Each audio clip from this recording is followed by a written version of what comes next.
Statement. HK.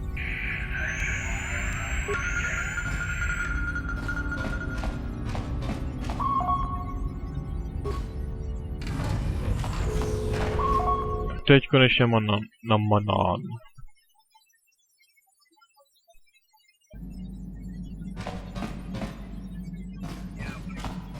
Yeah, what do you want? This thing with Joggy, is there... Hey, don't... Are there any...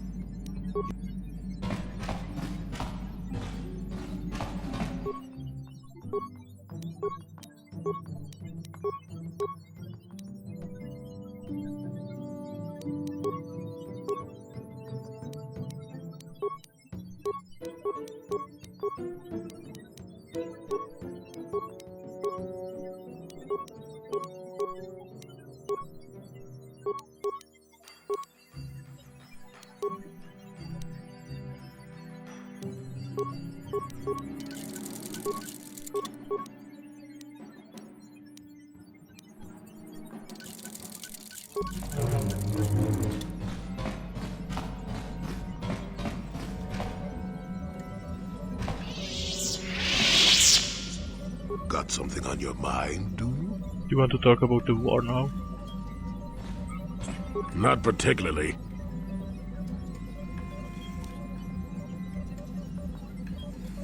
Persuade. No time like the present?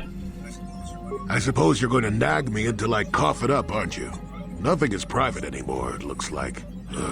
There's no escaping it, I guess. So be it. My wife's name was Neyama. She was the Yukatis enforcer who shot me out of the sky, if you remember.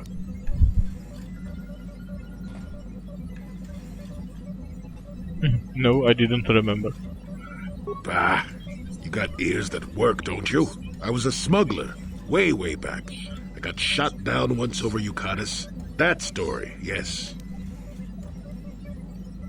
What does your wife have to do with the war? My wife had plenty to do with the war. Upon meeting her, I knew right away that she was strong in the Force. That's why she was able to shoot me down. Neyama was a marvel of a woman. Fiery, determined, smart. She dragged me to the capital and foiled 3 of my attempts to escape prison. Oh, and that body. The war? Well, yes, that. Needless to say, I eventually won her over. That was after I kidnapped her upon being broken out of the Yukatis prison, mind you. But, that's another story entirely. At any rate, I wanted to train her in the Jedi way. The Council refused my request, naturally.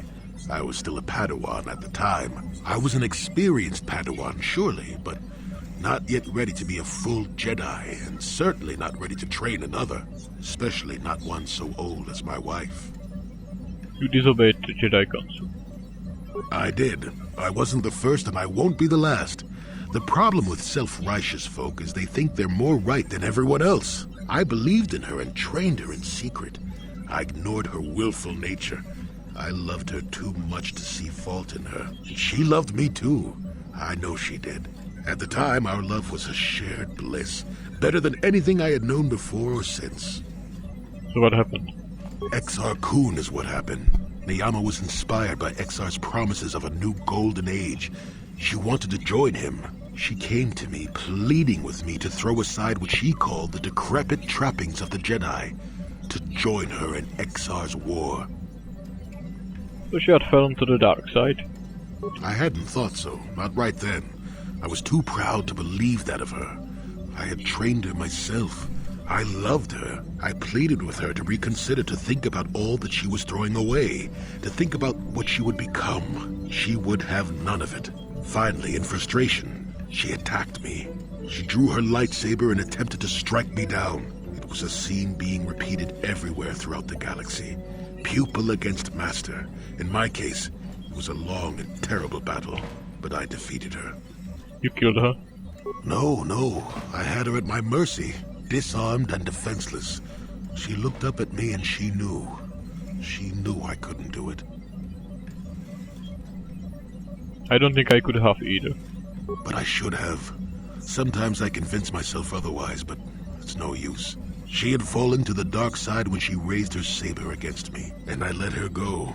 To my shame, she went on to kill many Jedi during the war until she herself was slain in the final battle. I grieved for her death, inevitable as it was, even as the Jedi Council put me on trial for my actions once the war was over. They put you on a trial? I had trained Neyama against their wishes. I had failed to kill her when I had the chance, and she went on to kill others. Not to mention that I had remained a Padawan throughout the war. A formality, perhaps, but with the trial, it had to be decided if I was worthy to become a Jedi at all. It was a travesty, of course. I told you that even the Jedi were capable of great injustices, didn't I?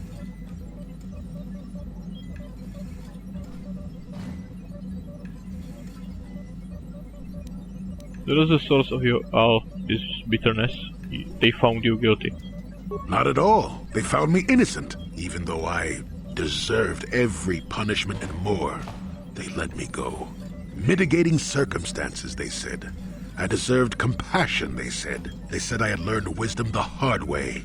For all I had done during the war, they wished to raise me to full Jedi status at long last. That was when the Jedi left me. That was when they failed me.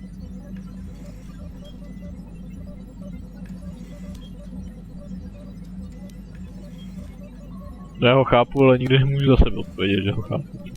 I don't understand. No, maybe you don't at that. They may have been able to forgive me. I could never forgive myself.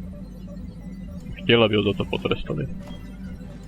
And you still believe love is worth the risk? Yes, I do, I suppose.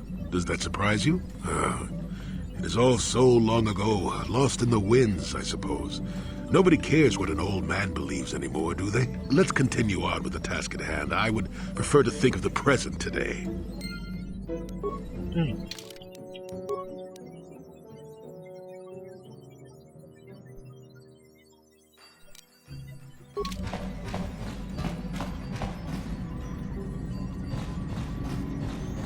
Tak jo, čas jet na banán.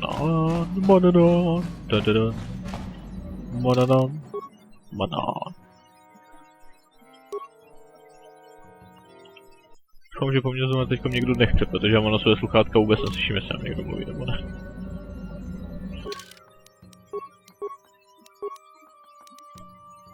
City of species of worldwide ocean. Můžu to jednou být, prosím, bez... Haleluja. Nikdo mě po cestě nepřepadl, skvěle. Se stalo to poprvé. Tam bliká.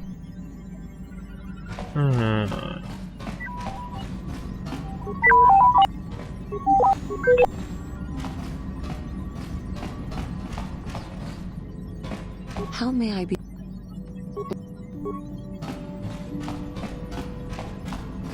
Tagyska tam. Hop, hop. Got something on your mind, dude? When did you go to Kashyyyk? Oh, that was not until many years later, to tell the truth. I spent quite some time wandering the Did Jedi galaxy. just let you go? Why wouldn't they? I had refused my promotion to Jedi. I was a Padawan who had left the Order, nothing more. I traveled from one civilized system to the next, never staying long. I don't even think I knew what I was searching for. It wasn't as if my travels were pleasant either. There were plenty of folks who distrusted the Jedi after the war. Or worse. What could be worse?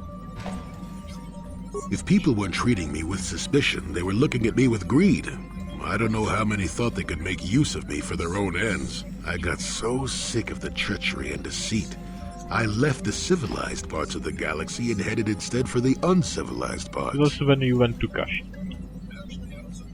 Actually, I was on my way somewhere else when I crash-landed on Kashyyyk. The ship I was using was a rust bucket. You survived a crash landing in Kashyyyk. I'd taken some damage passing through an unexpected asteroid field, as I recall, but I wasn't completely without some systems. I could still guide her a bit when I crashed. It wasn't what I would call the smoothest landing, especially considering I ended up smack at the depths of the Shadowlands. But I lived. Why didn't you fix your ship and keep going? I'm no mechanic, and besides, after you plunge nose first in the trunk of a 5-kilometer high tree, chances are you don't have much ship left. So crashed and stayed. Sure, why not? Seemed like an interesting enough place to spend a couple of decades exploring.